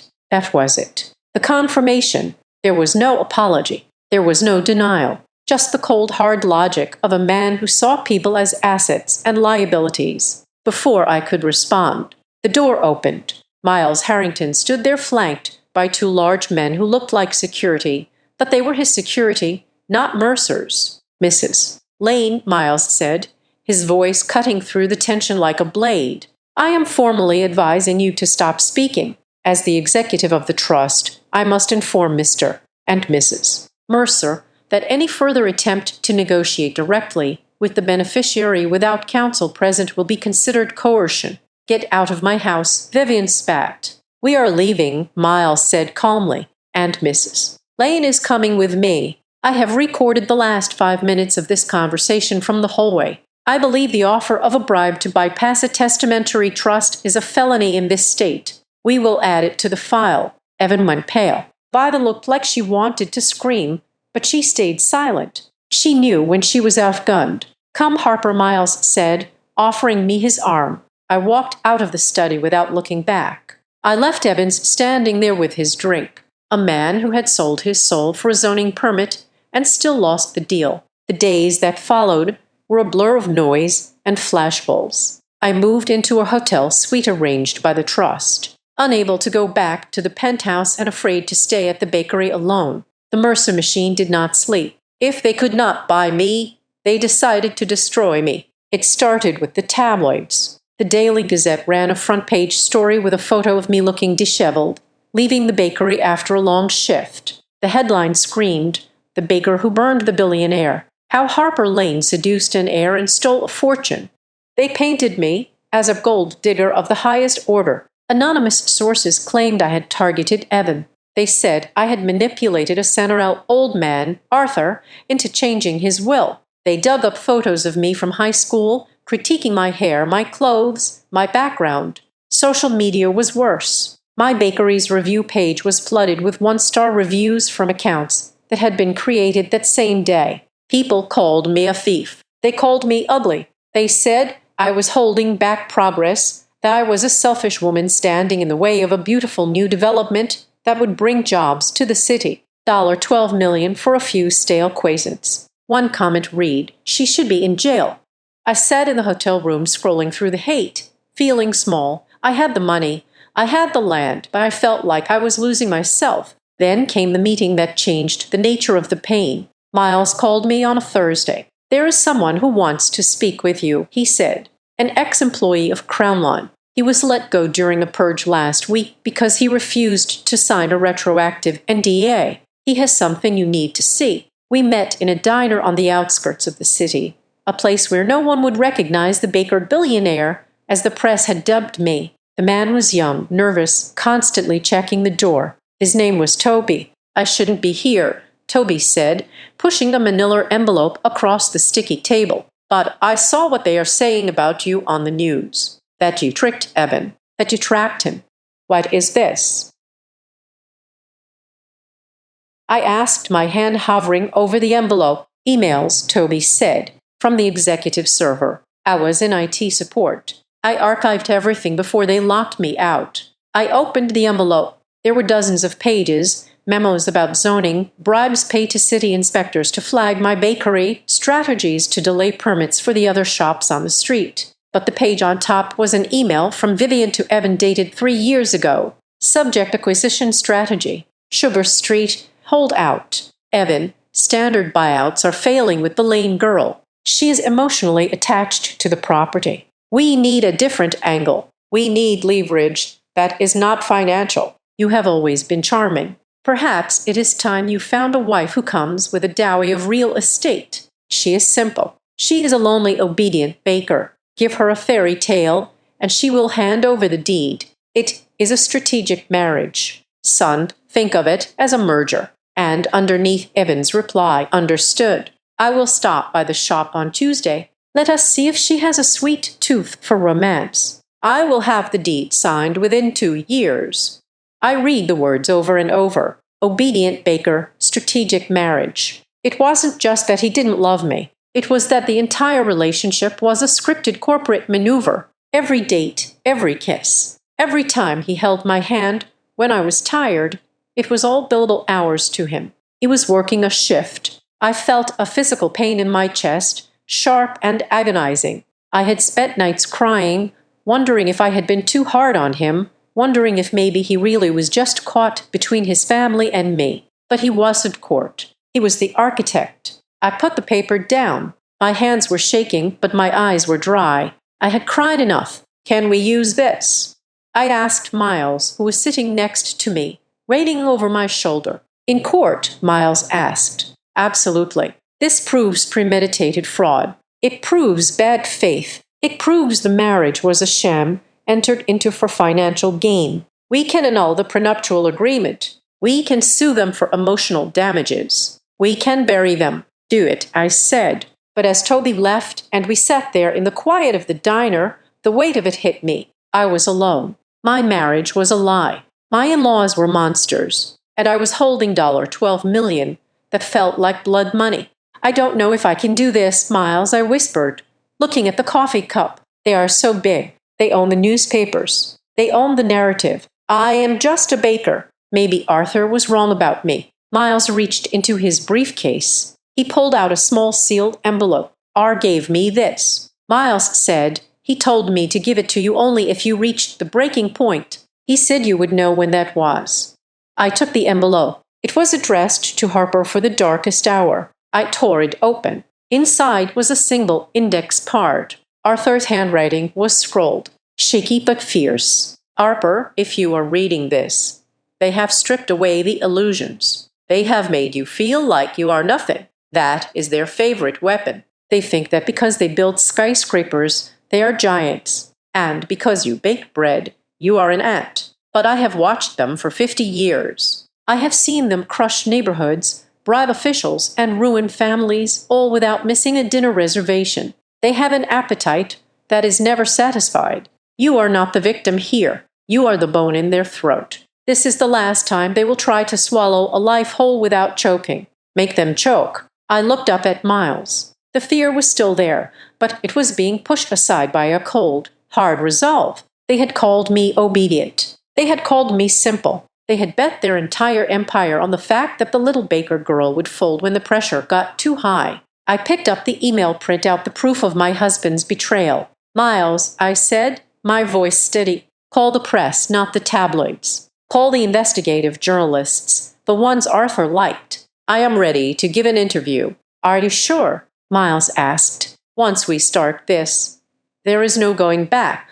I know, I said, standing up. Evan wanted a strategic merger. Fine. I am about to liquidate his assets. I sat in the conference room of Harrington and Cole, the same room where I had first learned about the trust, but the atmosphere was different now. The air didn't smell like fear anymore. It smelled like ink and aggressive strategy. On the table in front of me lay a document that would change my life. It was the activation form for the $12 million trust. Are you sure about this, Harper? Miles asked, his pen hovering over the witness line. Once we liquidate the assets to fund this legal offensive, there is no turning back. You could take this money, move to Italy, and never think about the Mercers again. I looked at the paper. I thought about the villa in Tuscany I could buy. I thought about the quiet life of baking bread in a kitchen where no one knew my name. Then I thought about the email I had read, Obedient Baker. I thought about Evan laughing at the dinner table.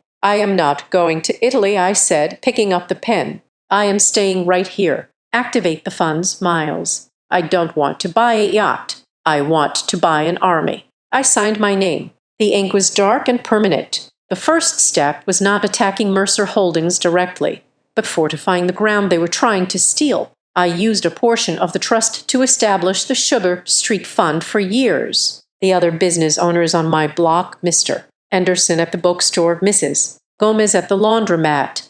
The guys at the deli had been drowning. They were tired, broke, and terrified of the eviction notices Crown Line kept sending. They were ready to fold. I called a meeting in my bakery on a Tuesday evening when I told them that I was covering their legal fees, that I had hired top-tier independent urban planners to conduct historical impact studies, and that we were going to fight the rezoning as a united front. Mr. Henderson started to cry. They told me I had 30 days. He wiped his eyes with a handkerchief. They said my building was structurally unsound. I didn't have the money to hire an engineer to prove them wrong. You do now, I said, pouring him a cup of coffee. We are not victims anymore. We are partners, and we are going to make them fight for every single inch of sidewalk. With the neighborhood secured, Miles and his team went on the offensive. They dug into the archives of Mercer Holdings with the tenacity of terriers. They weren't looking for building code violations. They were looking for patents, and they found them. It is a churn and burn operation, Miles explained to me a week later, spreading maps of 3 different cities on my kitchen counter. Look here, Detroit, Cleveland, Baltimore. In every case, a Mercer subsidiary buys up a distressed block, promises a revitalization project, gets the city to grant tax breaks, and then sits on the land. They let the buildings rot until they can claim safety hazards, demolish them cheaply, and then flip the empty lots to their own offshore holding companies at an inflated price. It is not development. It is money laundering dressed up as urban renewal. And Sugar Street, I asked, Sugar Street was the next wash cycle, Miles said grimly. But they got greedy. They wanted the optics of a luxury mall to boost their stock price before the flip. The evidence was damning, but we needed a voice to tie it all together. That voice came from an unexpected place. A former project manager for Crown Line named David, who had been fired 2 months prior for raising concerns about safety protocols, agreed to meet us. He was bitter. He was scared. But most importantly, he had kept his notebooks. He sat across from me in the safe house Miles had arranged, refusing to make eye contact. I didn't know about the marriage plot at first, David admitted, his voice low. I just knew that the Sugar Street acquisition was stalled. Vivian was furious. Then one day, Evan walks into the strategy meeting and says he has found a way to soften the target. Soften the target, I repeated, the words tasting like ash in my mouth. He called it the emotional bridge. David said, sliding a photocopy of a meeting agenda across the table. See there, item 4, utilization of personal leverage to facilitate vendor compliance. That was you, Harper. The note next to it is in Evan's handwriting. It says, the baker is the keystone. If she falls, the block falls. She is stubborn, but she will soften when loved correctly. I stared at the handwriting I knew so well. I had seen that handwriting on birthday cards. I had seen it on love notes left on my pillow. She will soften when loved correctly. He spoke about me like I was a tough piece of meat that needed to be tenderized before consumption. The pain was different this time. It wasn't the sharp stab of heartbreak. It was the heavy, dull ache of realization. I had not just been betrayed. I had been studying my vulnerability, my desire for a family, my insecurities about my background. They had all been variables in an equation Evan was solving for a bonus. "Thank you, David," I said, my voice steady despite the shaking of my hands. "This will be useful. We had the patent. We had the internal memos. Now we need the public." I agreed to sit down with the City Lens, an investigative news program known for taking down corrupt politicians. I sat in a shadowed studio, my face partially obscured, but my voice clear. I didn't use real names, but I gave enough details that anyone in the business world would know exactly who I was talking about. "They don't marry for love," I told the interviewer. "They marry for zoning rights. They look for people who own things they want, land, influence, trust, and they acquire them." I wasn't a wife. It was an acquisition strategy with a heartbeat. The interview went viral overnight. The phrase "acquisition strategy with a heartbeat" became a hashtag. The stock price of Mercer Holdings took a hit, dropping 4% in a single morning. Small shareholders, the kind who actually cared about ethics, started asking questions on the investor forums. Why was a billion-dollar project being held up by a bakery? Why were there rumors of a scandal involving the CEO's son? The pressure was mounting. Vivan and Evan were losing control of the narrative. They tried to counter with puff pieces about their charity work, but the comment sections were filled with people asking about Sugar Street. Then came the summons. The City Council had scheduled a final public hearing to decide on the rezoning application for the Crown Line project. This was it, the last stand. If the council voted to rezone, Crown Line could use eminent domain to force us out. Regardless of who owned the deeds, if they voted against it, the project was dead in the water. Miles spent the week prepping me. We went over every possible question. We rehearsed my testimony until I could say it in my sleep. "They will try to rattle you," Miles warned. "Vivian will be there. Evan will be there. Their entire legal team will be there. They will bring up your financial background. They will try to paint you as a bitter ex-wife trying to extort a settlement. You have to stay cool. Stick to the facts. Stick to the community." The night before the hearing, I couldn't sleep. I went to the bakery at 3:00 in the morning. The street was quiet. I stood in the middle of the kitchen, running my hand over the wooden work. I thought about Arthur. I wondered if he had known it would get this ugly. I wondered if he knew that to save the neighborhood, I would have to destroy the man I loved. But then I remembered the memo. She will soften. I grabbed a bag of flour and slammed it onto the table. Dust rose into the air, coating my face, my eyelashes. "I am not soft," I whispered to the empty room. I started to bake. Not for customers, not for Arthur. For me, I needed to remember who I was. I was a baker. I created things. I fed people. Evan and his family only knew how to consume. By the time the sun came up, I had made 12 dozen loaves of bread. My arms itched, but my mind was clear. I wasn't going into that hearing as a victim. I wasn't going in as a scorned wife. I washed my face, scrubbing away the flour and the tears. I put on the black suit I had bought myself, sharp-tailored, professional. I didn't look like a baker. I looked like a CEO. Miles picked me up at 8. "Ready?" he asked. "No," I said honestly, "but let's go anyway." As we drove toward City Hall, I saw the crowds gathering. There were protesters holding signs that said, "Save Sugar Street" and "People over profits."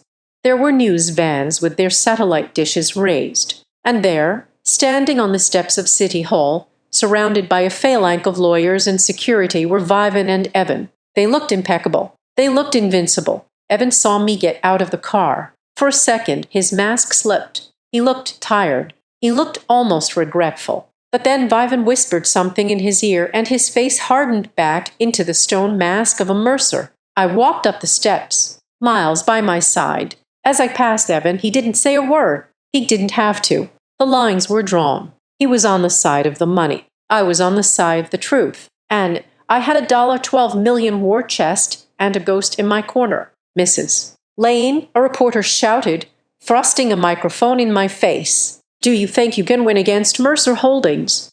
I stopped. I looked at the camera. I looked at Evan's back as he walked into the building. I have already won, I said.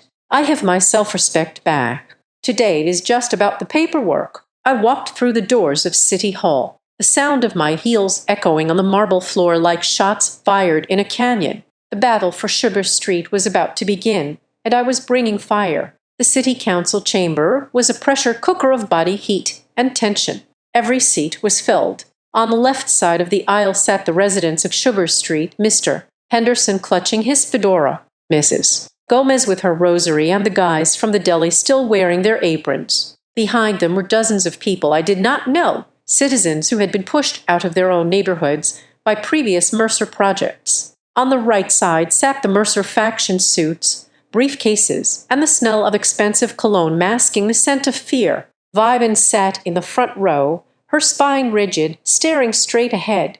Evan sat next to her, looking at his phone, his leg bouncing nervously. The lead counsel for Mercer Holdings took the podium first. He was a smooth talker, with silver hair and a voice that sounded like a lullaby.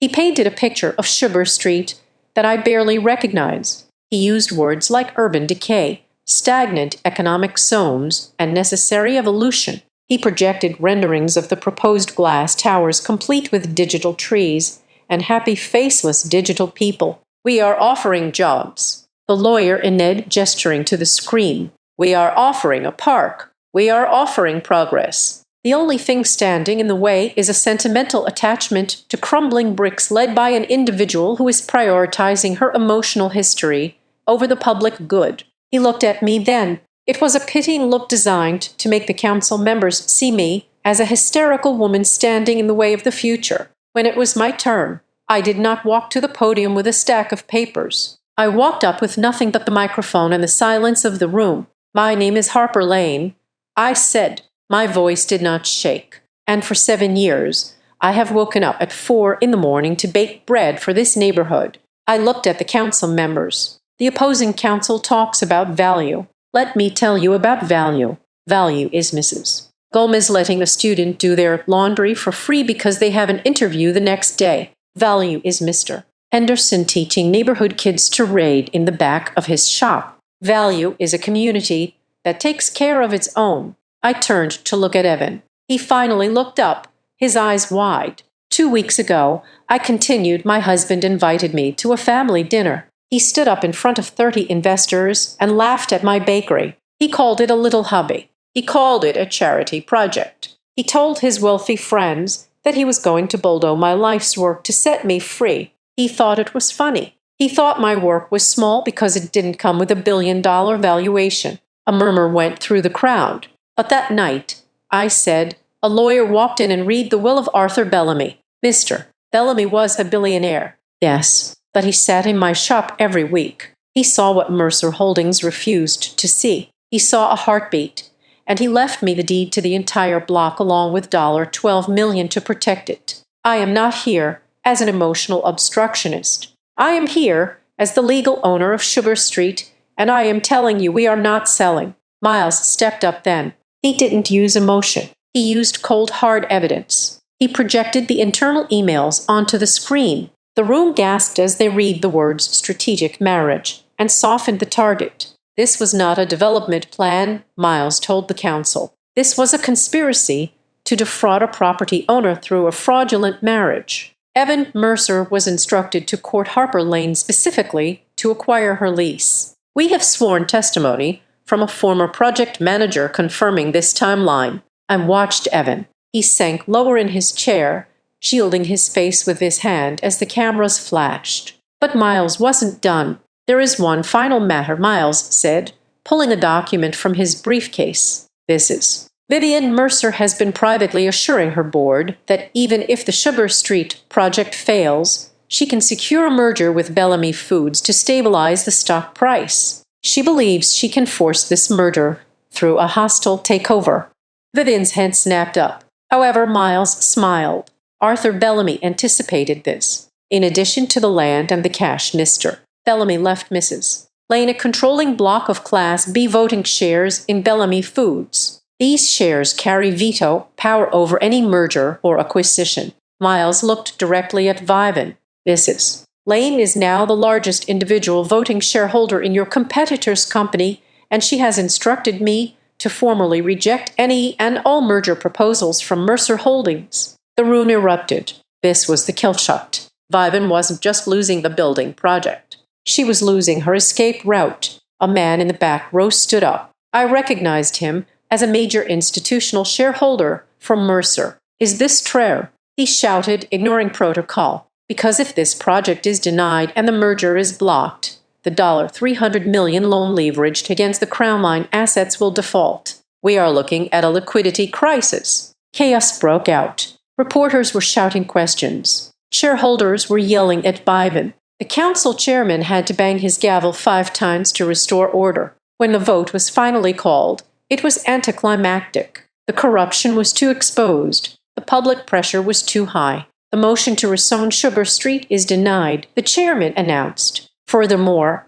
the council moves to designate the Sugar Street block as a protected community heritage site to be managed in partnership with the Sugar Street Fund. The cheers from the left side of the room were deafening. Mr. Henderson threw his hat in the air. Lena, who was sitting in the back, gave me a thumbs up, tears in her eyes. I didn't cheer. I just felt a massive weight lift off my shoulders. I walked out of the chamber, surrounded by flashing lights. Near the exit, a hand grabbed my arm. It was Emin. He looked wrecked. His tie was crooked, his eyes bloodshot. "Harper," he said, his voice breathless. "Harper, wait, please." I stopped. I looked at him. "We can fix this," he said, desperation clawing at his throat. "The board is going to fire my mother. They are going to need a new face. If we stand together, if you say you forgive me, we can spin this. We can say it was a misunderstanding. I can still be CEO. We can run everything together. I love you, Harper. I really do." I looked at the man I had shared a bed with. I looked for the man who had brought me flowers, the man who had held me when I was tired, but he wasn't there. He had never been there. There was only a reflection of his own ambition. "You don't love me, Evan," I said softly. "You never did. You only loved the things you thought you could take from me. You loved my lease. You loved my trust. You loved that I made you feel powerful, but you never loved me." "That is not true," he pleaded. "I gave you everything. You gave me nothing." I said. "Rami gave me everything. He gave me the truth." I pulled my arm from his grip. "Goodbye, Evan." I walked out into the sunlight, leaving him standing in the shadow of the courthouse, a man who had owned the world and lost it all for a bakery. The fallout was swift and brutal. Mercer Holdings' stock plummeted 60% in 3 days. The board ousted Vivian Mercer in a unanimous vote of no confidence. Evan was suspended indefinitely pending an investigation into corporate fraud and ethics violations. The Mercer Quarter project was dead. Sugar Street, however, was alive. 6 months later, I stood in front of my shop. It looks different now. We had expanded into the vacant space next door. The sign above the door no longer just said Sugar Street Bakery. It read Harper's Bellamy Kitchen. It wasn't just a bakery anymore. We had used the trust money to build a community kitchen and a small business incubator in the back. We helped local entrepreneurs write business plans, secure microloans, and navigate the legal systems that tried to crush them. I walked inside. The smell of yeast and cinnamon greeted me as comforting as an old friend. The place was packed. Students were studying in the corner. Mr. Henderson was at the counter, arguing good-naturedly with Mrs. Gomez about the price of tea, and in the corner by the window sat a small bronze plaque I had installed on the table where Arthur used to sit. It was always reserved.